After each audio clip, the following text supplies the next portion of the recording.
We are Rogue Media Sports. It's one thing falling in love with a house, picturing yourself moving in and calling it home, and quite another navigating the world of price negotiating, mortgage lenders, and finding the budget that works best for you. An agent who's a Realtor can make understanding that world easier. Realtors have the expertise, access to proprietary data, and tools to help you get from imagining living somewhere to actually doing it. That's the kind of help we can provide. Because that's who we are. Realtors are members of the National Association of Realtors. You haven't heard about the McCrispy yet? Well, then, you probably haven't heard the sweet silence after the first crispy bite either. Go try it for yourself to hear the best nut sound you've ever heard.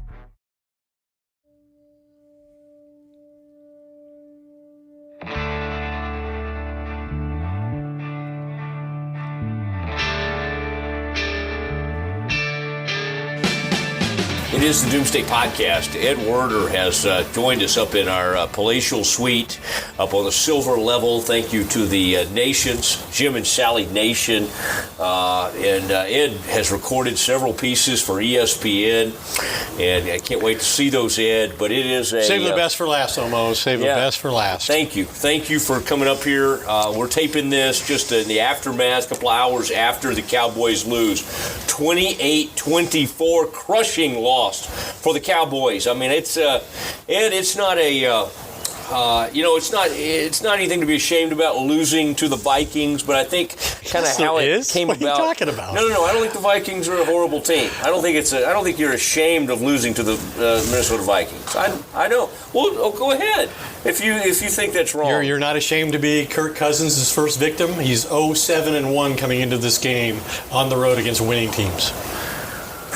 And he also has something with like primetime games or something like that. Yeah, he's horrible in that situation too. It's the first time he'd ever lost a game to Dak Prescott. So yes, it is an embarrassment. I don't think it's an embarrassment. I would disagree with that, but it's really bad for the season.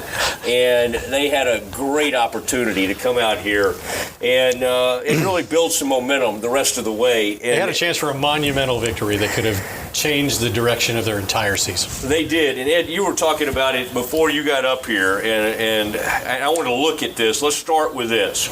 Let's start with that final drive. I mean, let's take a peek at this thing. The Cowboys, and by the way, we can look at some of these stats. They really struggled. They were trying to run the ball a million times on first down. It was not effective. Zeke was not effective. You know who was effective? This quarterback. This quarterback really played well. 397 yards and 3 touchdowns, and at the end of the game, you take the ball out of his hands. Or you at least don't maximize his opportunities to win. You only let him throw it twice instead of 4 times. So first and 10 from the 19, Ed. Amari Cooper, 8-yard pass. You're in business. At this point, they're getting cute. At this point, they're doing something we've seen. Now, I think the Patriots can get away with this. I think there are certain teams that can think about, well, maybe we're scoring too quickly. We shouldn't score too fast. The Cowboys are not really one of those teams, but that's what they were trying to do, and I think the quarterback admitted that. Okay, so on 2nd and 2 from the 11-yard line, Zeke, no gain. Okay, they're on the 11 again, obviously on 3rd and 2. Zeke, 3-yard loss, and suddenly you go from second and 2, and you're in a great situation, and you're going down there to win that football game. And on a 95-yard drive against a good Vikings defense. And instead, you wind up looking like you did in the pivotal moment against the Jets. An equally, a far more embarrassing loss, but same kind of thing. And I kind of understand why they did it the way they did. They didn't trust their defense. If you trust your defense, you don't care when you score, you just score. And you let your best player have the most chances possible. And their best player tonight was Dak Prescott. In a very game where I think he really demonstrated, and we've talked about the evolution of the quarterback this season, but this was really the game where he demonstrated, hey, against a good team, if you stop Zeke Elliott, I can win the game. I can win the game no matter how the defense plays, no matter how often you stop a running back. What do they have? No first down rushings, no rushing first downs for the first time since 2007. Dak Prescott could have won this game tonight, but they didn't trust their defense. It wasn't that they didn't trust their quarterback. They didn't trust their defense. How much money have they paid for that defense? I think I said it last week. The Cowboys have paid more money for their defense this year than any team in football, even more than the undefeated San Francisco 49ers, who are playing tomorrow night. And at the end of the game, because of the way they played the Vikings tonight, they didn't trust them to win the game. They didn't trust them with any time left on the clock. And I think that was a huge mistake, because even if you score the touchdown and your defense gives it up, do they have to give up a touchdown? They could give up a field goal. Now you get overtime at least. But so I think that's why that was their strategy, was they had to play, we want to score and win the game, but we don't want to do it too soon because our defense will get us beat. Yeah. And so they kind of blinked, and then that's how you suddenly go from 2nd and 2 in a very big-time position of strength. Everybody in this crowd, everybody's feeling great, except the Vikings. They had a lot of fans here as well. And then they come down, and it's 4th and 5, and I sensed, I don't know what you kind of felt like, but I was sitting out among the fans a little bit, if you call sitting in a suite among the fans. But I did have a little more connection to the fans this evening, and I thought when you went from 2nd and 2 to 4th and 5, it seemed like panic took over. Like 4th and 5, just suddenly you went from feeling great to just sort of panic. And I don't even know what that play. Obviously the guy made a great play. Eric Kendricks broke it up. Yeah. He said he was. I talked to him after the game. He said he was in a one-on-one situation against Elliott on that particular play, and he said he was fortunate to make it, but he did it. And he also said that the 2 runs caught them by surprise. It's not what they were expecting at all, and they still defended it. So he didn't surprise them with it, and they still were successful in stopping you for a loss of 3 yards on 2 carries by a 2-time NFL rushing champion. And oh, by the way, they could not stop Dalvin Cook no matter what. They were horrible against the running backs in this game and against the tight end. The receiver didn't hurt them at all. The Cowboys in the big picture have this great fortune to play the Saints without Drew Brees, the Packers without Devontae Adams, the Vikings without Adam Thielen, and they lose all 3 games. It's ridiculous.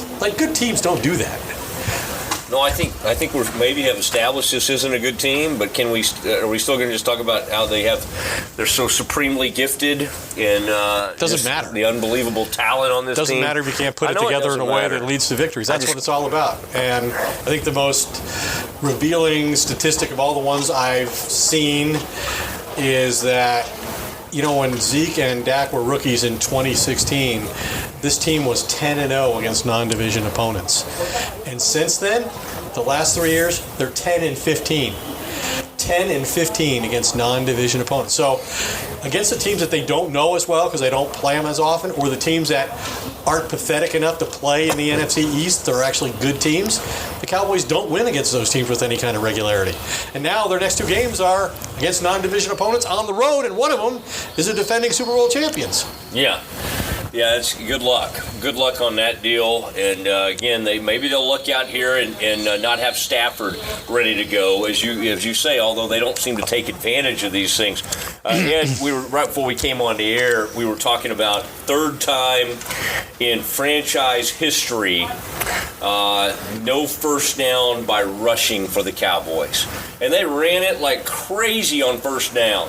At some point, somebody, Ross Hudson, who's here with us tonight, he found where everybody had every single first down run, and somebody compiled all this. It's just unbelievable. It was just like over and over, 2 yards, 3 yards, no gain.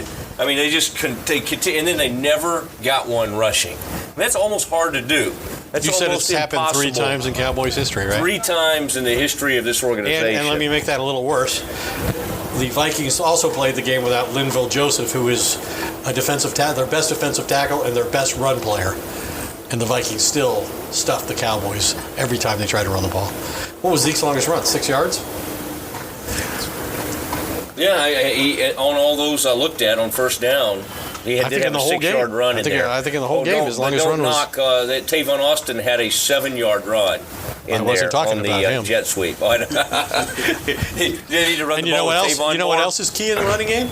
Dak had 0 runs.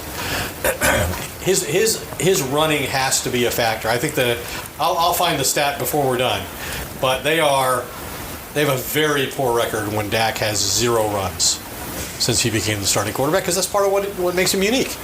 But God, give that guy credit. I mean, his ability to move around and evade the rush and locate guys and put the ball where it needed to be thrown was remarkable. Like, what this guy has done from where he was 2 years ago is astounding. It is, and I think he had a remarkable evening. Honestly, this was one of his better games this season, if not the best. On first downs, Ed, 14 times they passed. That's 108 yards and 8.3 yards per attempt on first down. And the running was pathetic. And they finished with, I think it was, they had 20 carries for 47 yards, and as a team they had 50 rushing yards. And what the Vikings were able to do, even though Dalvin Cook didn't have a huge night running the ball, obviously they couldn't tackle him in the passing game. I know. Did he have 183 total yards? No, but he only had 97 rushing yards. I'm talking about in the passing game, he went crazy. Yeah. They held him below 4 yards a carry. So they actually did okay when he was running the ball. It's when they were throwing it to him, and I think he had eight carries or eight catches, and they had no chance to tackle him. Well, and Kyle Rudolph early in the game beats Sean Lee for 2 touchdowns. One was a phenomenal catch in the back of the end zone, a one-handed catch where he somehow, I mean, we saw some remarkable catches tonight.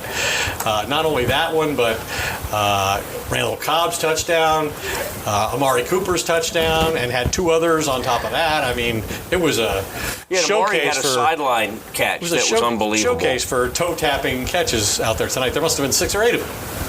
It was phenomenal. Yeah. I mean, so at least the Cowboys put up some nice plays on film. At least they contributed to that. Yeah, they were entertaining. All right, before we get to Stretch here in a second, I did want to say, Ed, I know you were excited about this. Hudson Financial Group has come on board with us. That is our title sponsor, and independent property, casualty, and life insurance. They make you the CEO of your own life. Wouldn't you like to be the CEO of your own? No, I kind of did. Sounds like you've done some prep. I did a little prep work. Look, I'm written it out on a plate over here. The CEO of your own life. That's the thing, though. Think about all these things you could do, regardless of age, income, or wealth. A sound plan is essential. I thought you had to be married. I thought you had to be single to be the CEO of your own life. Oh, you mean the wife sometimes? How about, I think you include the wife. It's a CEO, co-CEO type thing. Hudson Financial Group provides investment management, financial planning, estate planning, property casualty, insurance, and that's the thing that's great about them. They're independent, and what that means is, Ed, so if you called your little group that you use for like auto insurance, they're going to say, hey, we all use this deal. They can use all the different companies, so they can tailor it to whatever need you have, and they do an incredible job. It is Hudson Financial Group, 469-402-0320. All right, let's get to Stretch's grades, and right now we will go to what we call stretch marks. Stretch, tough loss for the Cowboys. They lose 28-24 out here. Start with this, the sequence where the Cowboys were marching it down the field. Seemingly, Dak has admitted that maybe they tried to kind of slow it down because they didn't want to score too quickly there, which obviously now seems kind of crazy that they were worried about that. But down 28-24, they're on the move. They've got 2nd and 2. I mean, they're down there knocking on the goal line down there around the 10-yard line, and 2nd and 2, don't get it, and then they turn around and obviously aren't able to get it on 3rd down either. They lose 3 on 3rd down. What'd you make of that sequence and the running game as a whole?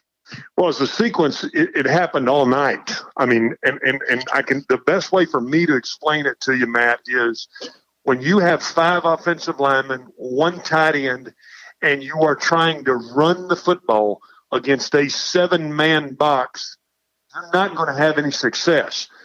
Hence the reason that I'll flip the coin with you and tell you Minnesota brought a fullback in the game. And they said, we're going to hammer your bubble backer and we're going to have success running the ball. The Cowboys never did that. Whether you bring another tight end in the box, you got to bring somebody else in to block the seventh guy. And that they didn't do it, I think, is the thing that is immensely frustrating as a Cowboy fan, as somebody who watched the game, and as somebody who grades the film. It's maddening to sit and watch that over and over and over, and that they called that zone read play at such a critical time when they couldn't number up and block. I mean, Zeke's got to be shaking his head thinking, I'm not even sure why they made this call or what the call. When you go and put a play together, you're trying to schematically get a hat on a hat, and they didn't do it in the first quarter. They didn't do it in the second quarter, and they damn sure didn't do it in the most critical drive of the game. Yeah, it's pretty remarkable to see it. And you're right. Everything was hanging on that drive, and then they kind of got stuck in that. A lot of people are talking about the fact that on first down they ran it so many times, and honestly, with very little success. In fact, they did not stretch. I don't know if you heard this stat. They did not. It's like the third time in franchise history. They did not gain a first down by rush tonight in this game. I did see that. And again, when you play a good front seven, which obviously Minnesota has, and Mike Zimmer told you, we're not letting that running back beat us. You better come up with something. You better design something differently than what you've shown, a new wrinkle than what you've shown all year. And they chose not to do that. And now we've touted this boy wonder as being some kind of offensive guru, and the fact that he doesn't understand how to match up or how to number, I'm telling you, it's maddening. And it's maddening to watch. Well, I think from what I can understand, obviously you're not saying it because of Zeke's effort. He had 20 carries for 47 yards, but I mean, it sounds like you're about ready to give the running game just an overall. Is it a C or an F? No. I'm giving the entire offensive coaching staff an F. And wow. Go over there and put and while you're at it, punch the caps lock. F. You can't. I mean, there's no way. And I don't care that they threw for 400 yards. You cannot not understand how to get a hat on a hat in the running game. That is as basic, simple football as there is. And so, absolutely, the offensive staff, the offensive coordinator. I mean, just hit F about 5 times for the entire group. F for the entire coaching staff. Got you down for that, and we'll hit that all over the place. And then let's go to the quarterback. Dak obviously put up really good numbers. Obviously the fourth down pass was trying to get it out there to Zeke. Ball was knocked away. What'd you make of his performance? Well, I mean, he's so good at throwing the ball on the move. I mean, he really is. I mean, he keeps plays alive with his feet. He did a great job of, throwing the ball on the move. Early in the game, I'm still a little concerned I'm still concerned with his consistency.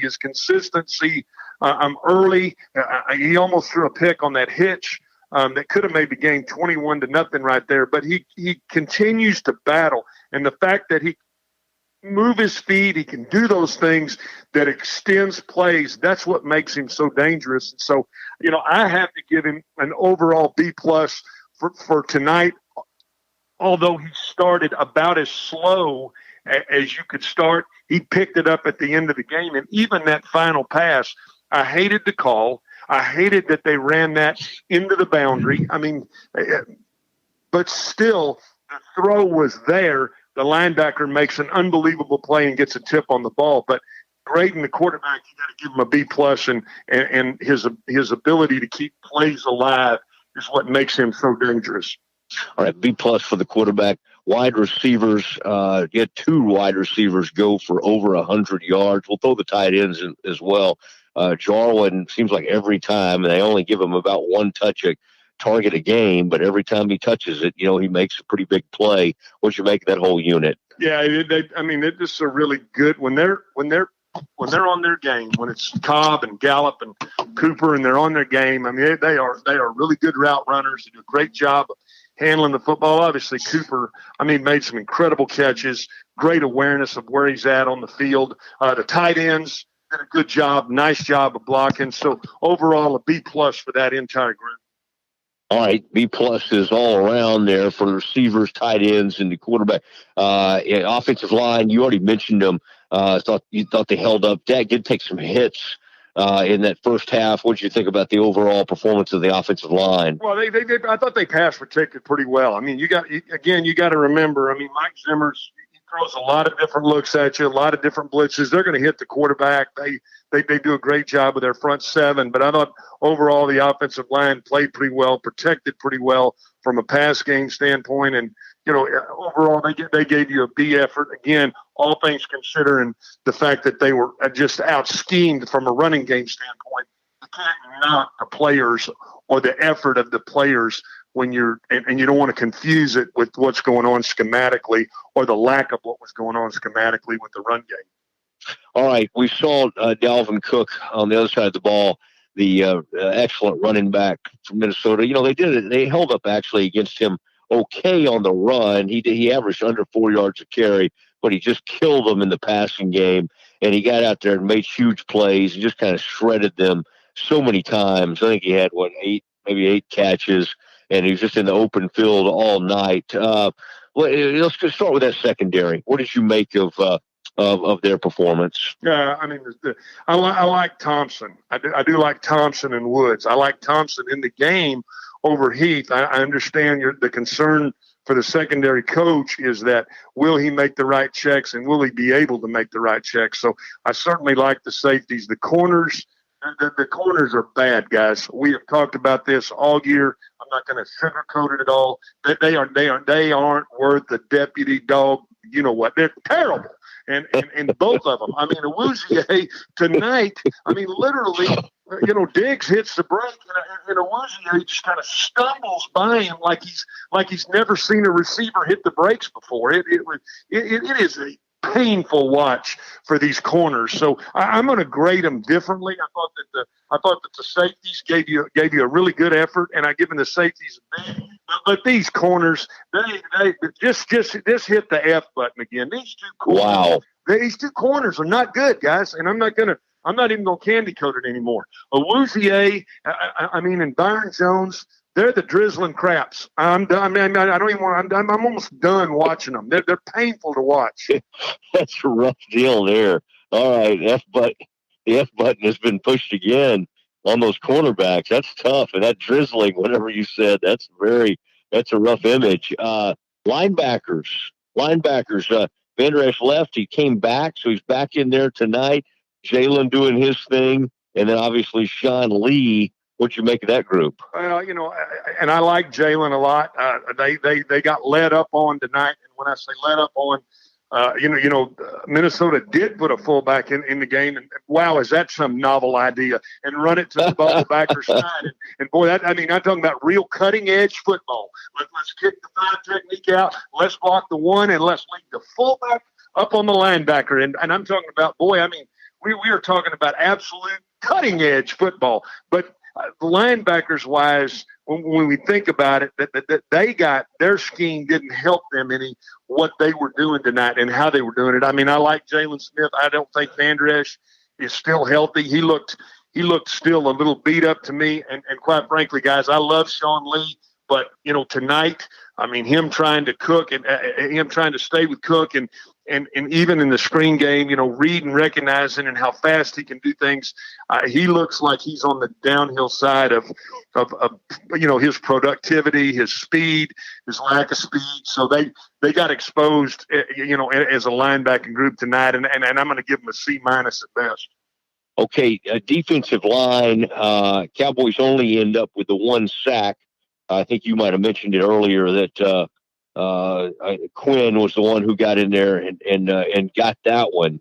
And that gives him, I think, 7.5 on the season. What'd you make of the defensive line? Yeah, the defensive line played well, guys. Lawrence is back to being Lawrence. I saw him flying around doing some things. I mean, Bennett is a good player. I like Woods. I like Hyder. I like Armstrong. I like the rotation of the defensive line group, and I thought really they played well as a group tonight.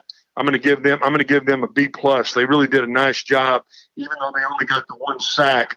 I thought Lawrence really chased the football well. They did some really good things, and they were able to do some okay things to kind of get off the field when they needed to get off the field there at the end of the game. So I'm going to give that group a B+. All right, B+ for the D-line. And, boy, Stretch, good work from you tonight. Did some TV work.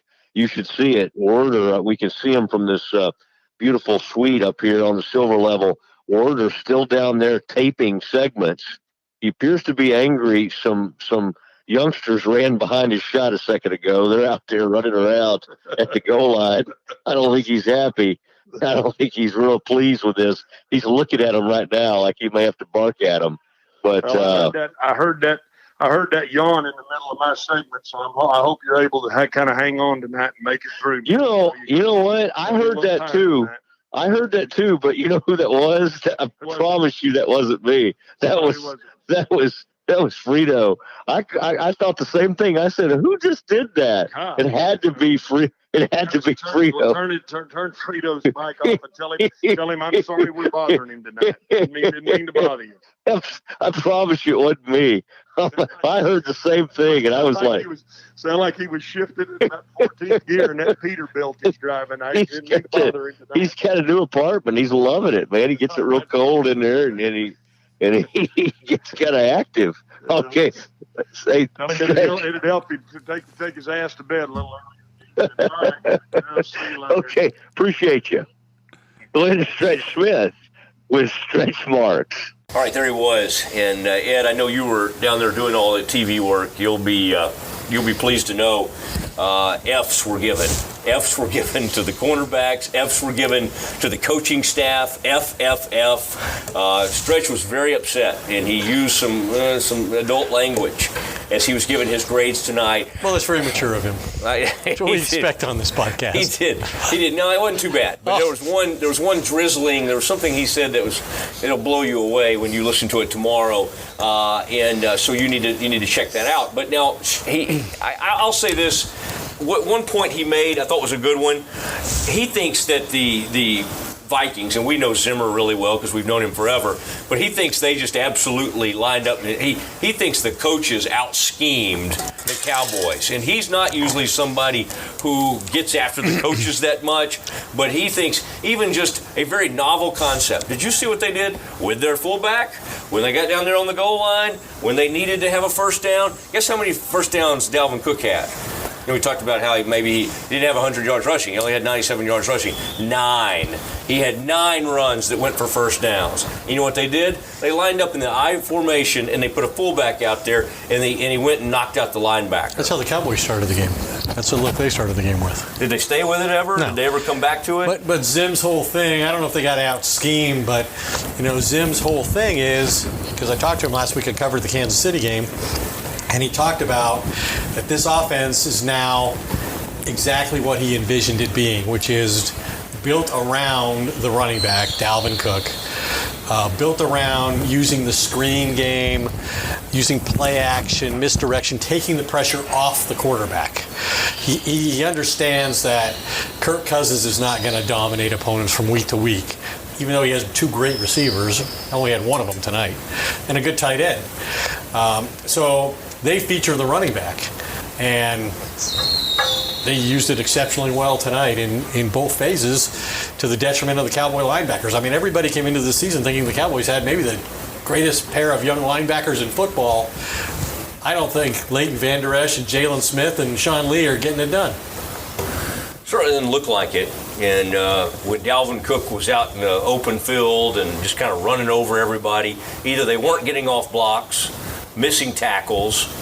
It just was a bad look. I almost think like they were shocked by how fast he is. He is, to me, the fastest running back in the league. Had you seen him in person twice a few times before tonight? Yeah, I saw him last week. Kansas City handled him. He only had like 3.4 yards per rushing attempt against them. When he hits his top end, when he gets out in the open field or something, there's almost like an AD. There's almost a Peterson feel to it. I mean, he's not as physical as Peterson. He's a faster guy than Peterson, and he's a much bigger contributor as a receiver than Adrian Peterson. It took Peterson a while to become much of a contributor in the passing game. Well, it's taken this guy 3 years. I mean, his first 2 years have been a washout because of injuries, but now he's a really good player. Yeah, I think he's really, really good.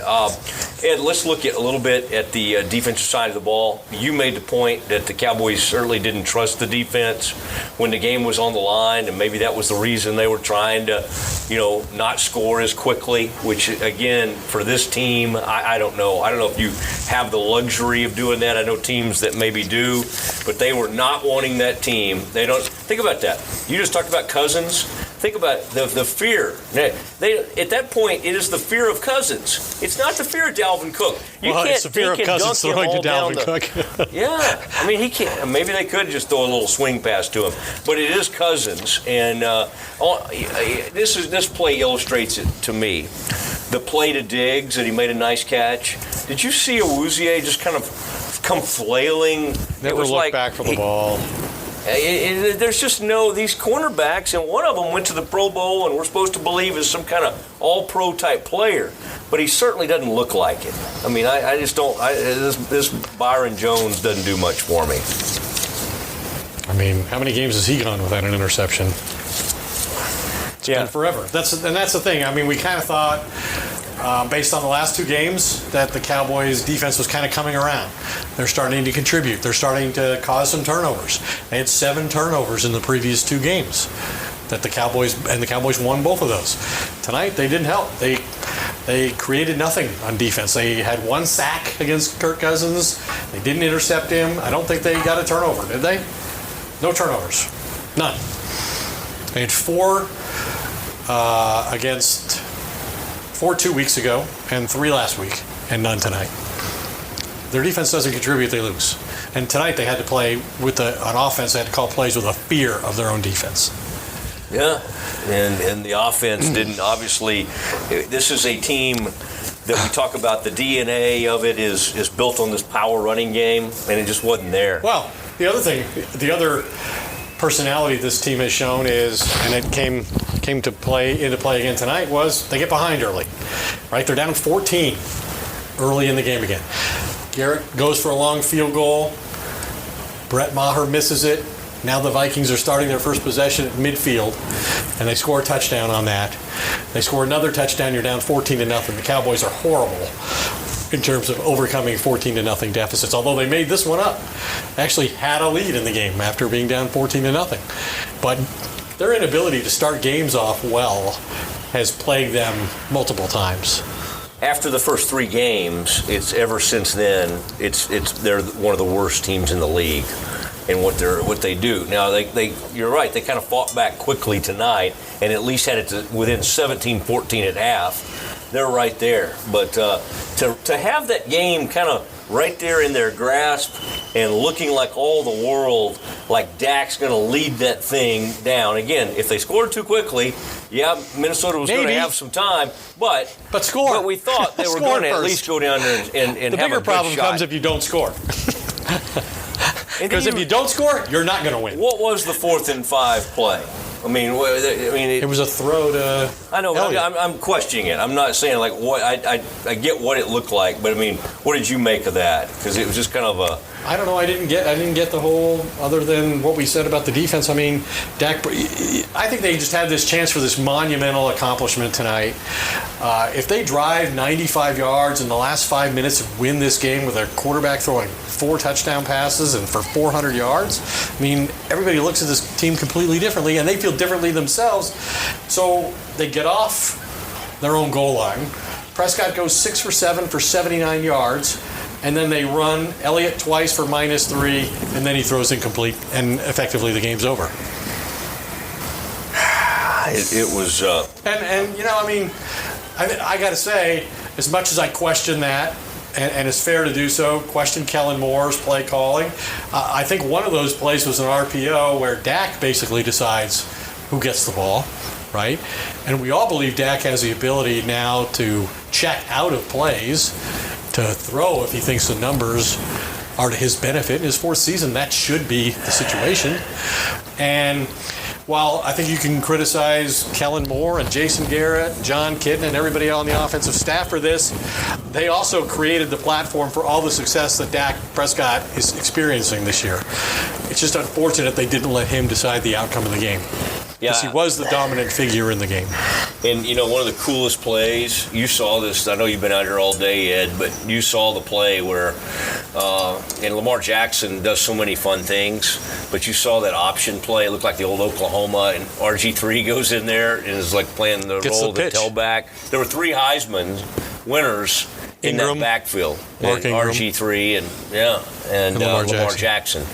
And you look at this quarterback, and I'm not saying he's as athletic as Lamar Jackson, but he is an imposing presence out there. And when you don't at least have the threat of the run, now again, he did great throwing the football, but they got down there and wilted at the end and lose this game. Let's take a quick listen to Jerry Jones. He weighed in after the game, and here's what he addressed the second guessing issue of the offensive coordinator and the play calling too. Yep, and here he is. Well, I give Mike Zimmer and his staff, I give them a lot of credit. Basically could have put a sign on the start of the game that said Zeke's not going anywhere, and that was the story of the game. And so he designed a plan to win the game that way. We had trouble getting them off the field at times, and that limited us from getting more of our ups, which we needed to. I thought Dak was outstanding. Cooper was outstanding tonight. And I really thought our protection was really impressive there tonight. So all of that gave us a chance to see some guys do some good things. But they're a good football team, and you can lose those kind of games just like we lost it. Does the way that you guys struggled running the ball make you second-guess running twice there on that final possession in the red zone? No, I'm not going to get into that.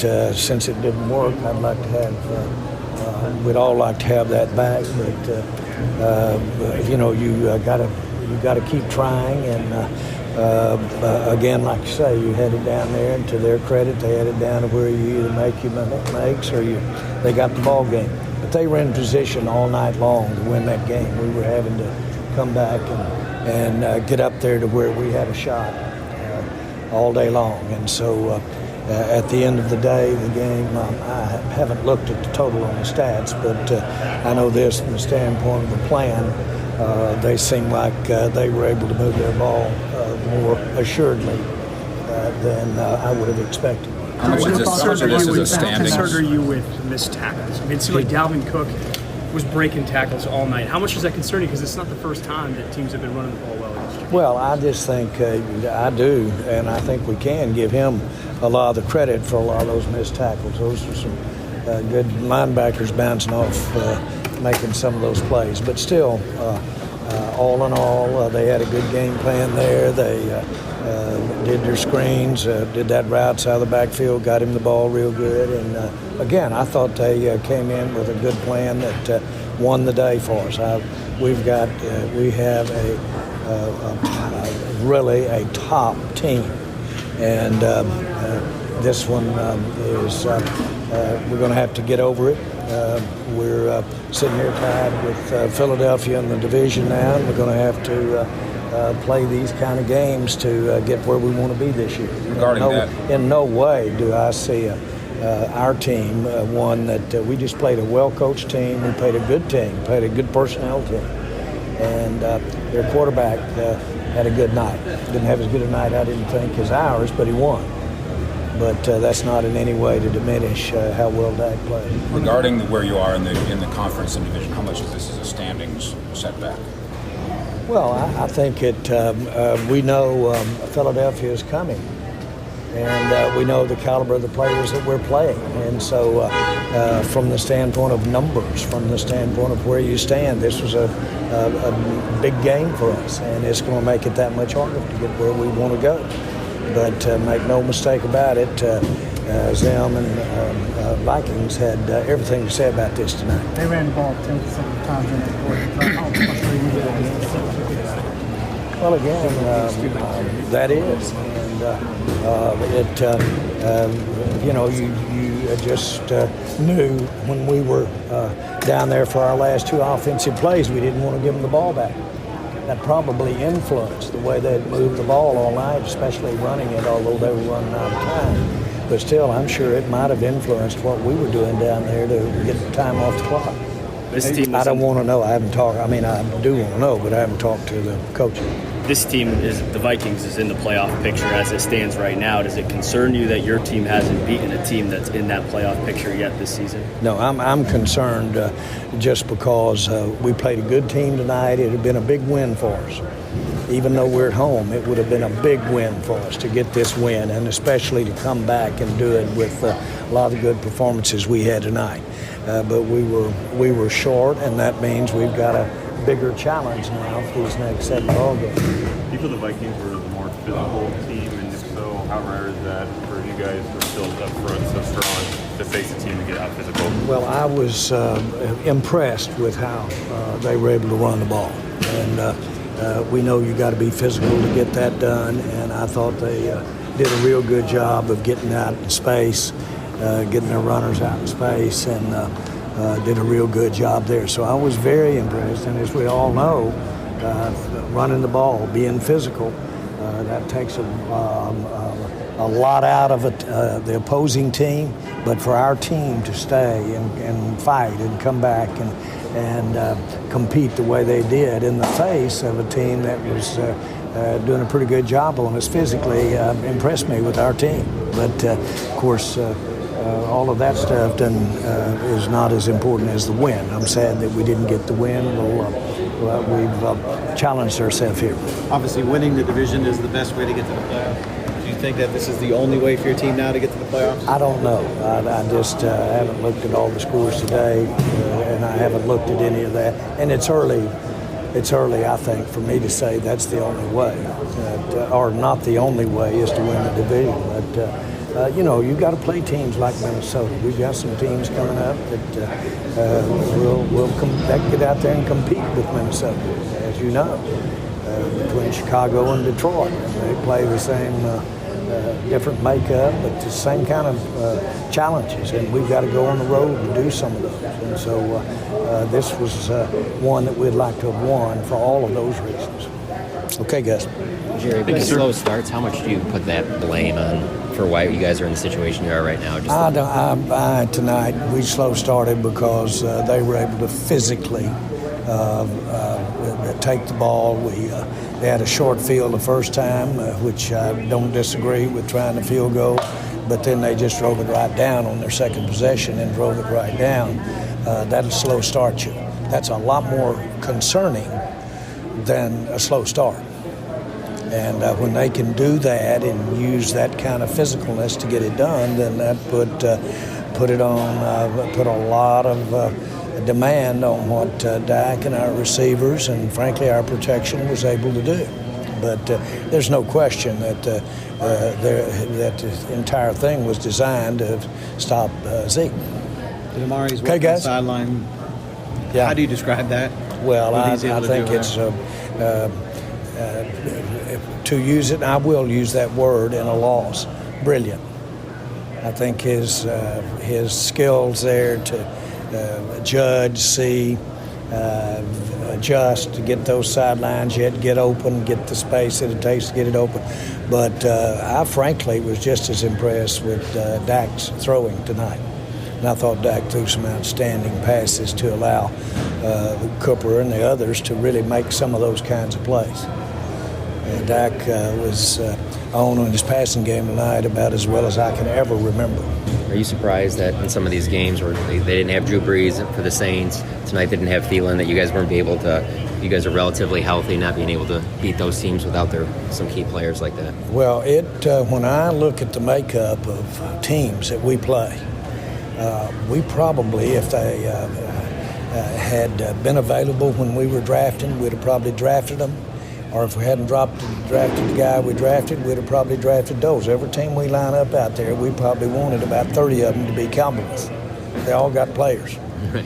And so we've just got to take ours, and a combination of the way you get them, put them together that way. And I like our players. I like our personnel. I like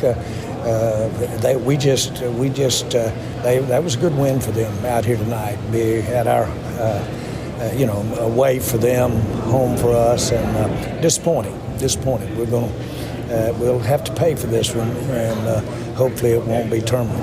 As well as Dak was playing, as you alluded to, is that even more reason to second guess those runs there on second and third down? No. I mean, the only reason to second guess them is because they didn't score and we didn't. I'm not trying to be trite, but that's the only reason to second guess them. And I kept thinking that some of those runs that were stopped, you'd see some of them break, and I knew with what they had up front that if one or two of those broke, they'd break for some serious yardage. But I don't know what Zeke's longest yard was tonight, gained, but six yards tonight, and that's amazing. With as many people as they had up there, if he could have showed he didn't get any real space to run.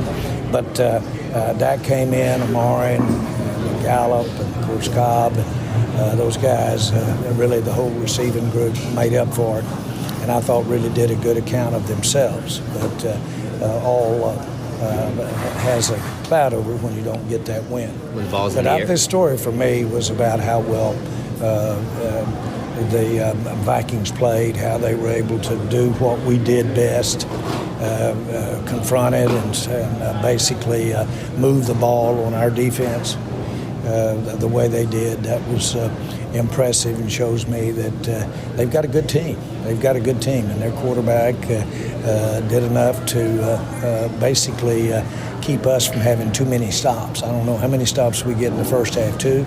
Yeah. 2 in the first half. And then what did we get? 3 in the second half?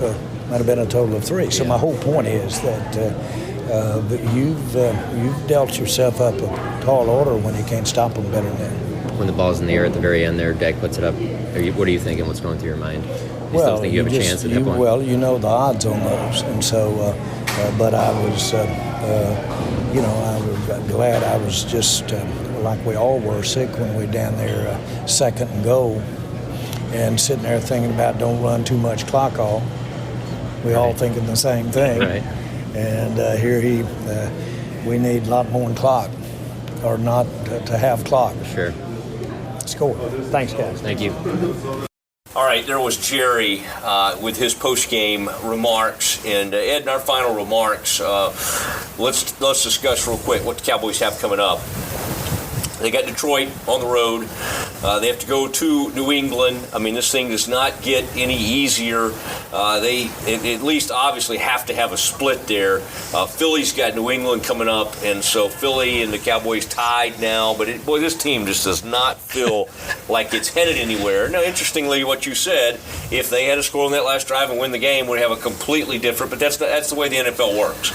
And right now, I don't know if Jason Garrett makes it to Thanksgiving.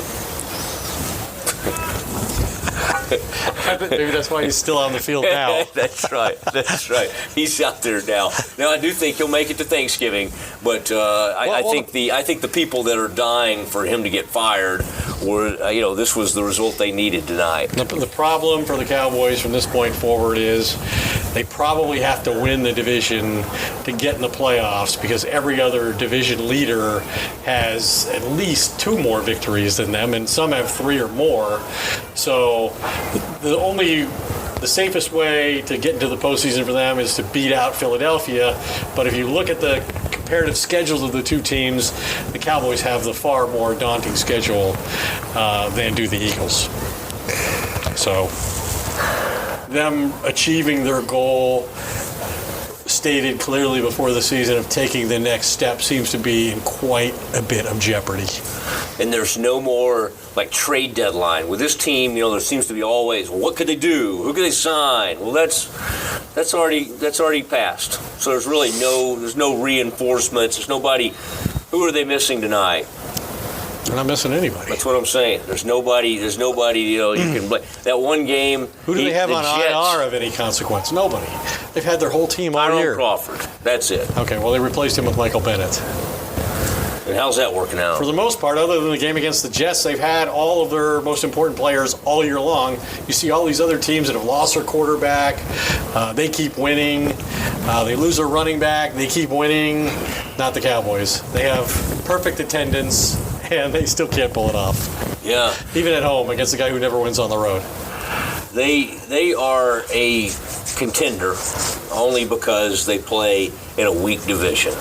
And the Eagles are just not that much better. I mean, in fact, you can, based on that first matchup, you could say the Cowboys have a bit of an edge. But they're both look like very mediocre teams.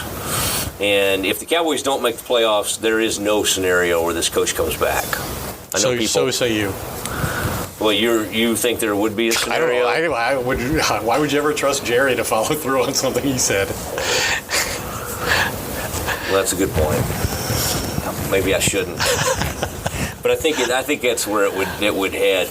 It's been a lot of fun this evening. Thank you for. I mean, what time is it as we wrap this up? It's approaching 1 a.m. Is it approaching 1 a.m.? Mm-hmm. How long have you? Did you get out here at an ungodly hour? Nobody cares how many hours I'm putting in. I like to know. I like our people to know. Ed, you've done great work tonight. You've held up well. I don't know if I've done great work. I've done a lot of work. Yeah, it's the volume has been. You're kind of a volume shooter. I am a volume tweeter and I'm a volume podcaster. I want to thank the Nations for this beautiful suite where we're taping the show. I want to thank AT&T. Really? For having what? You're thanking AT&T? I've had a hard time connecting to their wireless all night. In fact, I got I wasn't able. I'm an AT&T right, customer. Let's cut some of this. I'm sitting in AT&T Stadium, and it says "Move closer." Like, how can I move closer? All right. Well, I just want to thank AT&T for having me in their suite tonight. Well, that was generous of them. Whatever Ed just said, my connection was great. I really enjoyed it. So thanks to Z and everybody who had us out. And boy, been a good one. Thanks to DJ Ringenberg. Thanks to Mark Frito Nation. Thanks to Ross Hudson. And thanks to Hudson Financial Group. Ed, have you thanked Hudson Financial Group? I thanked Ross. Okay, well, I guess that's enough. He's part of the family. Ross is sitting here with his Twitter running and just passing along all these just horrible statistical facts about the Cowboys. Very cynical young man. I like him. I know. He makes a good first impression. He reminds me of you with all these negative stats. All right. I wish if there's anything else on my plate. I think your plate is empty. Literally, the plate that I've been riding on. All right. Good night, everybody. From AT&T Stadium. Cowboys lose 28-24. Season's over.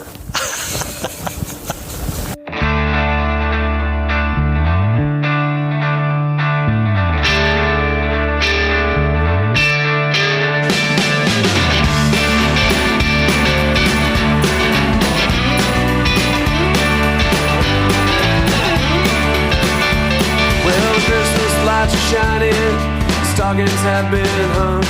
You're praying for your daughter, lighting candles for your son. They're living in the city now, you don't see them anymore. This year will not be like the ones before. And the streets are all but empty, the bars have all shut down. And it's hard to find a friend inside this godforsaken town. That emptiness, it feels from your head down to your toes.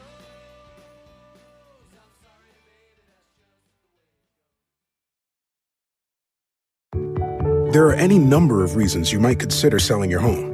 To move closer to family, live within a smaller budget, or just wanting a change of scenery.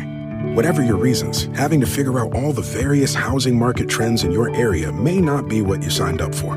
That's where an agent who is a realtor comes in. Realtors have the expertise to help you find the right price and navigate the process to sell your home in a way that's right for you. That's who we are. Realtors are members of the National Association of Realtors. You haven't heard about the McCrispy yet? Well, then, you probably haven't heard the sweet silence after the first crispy bite either. Go try it for yourself to hear the best nut sound you've ever heard.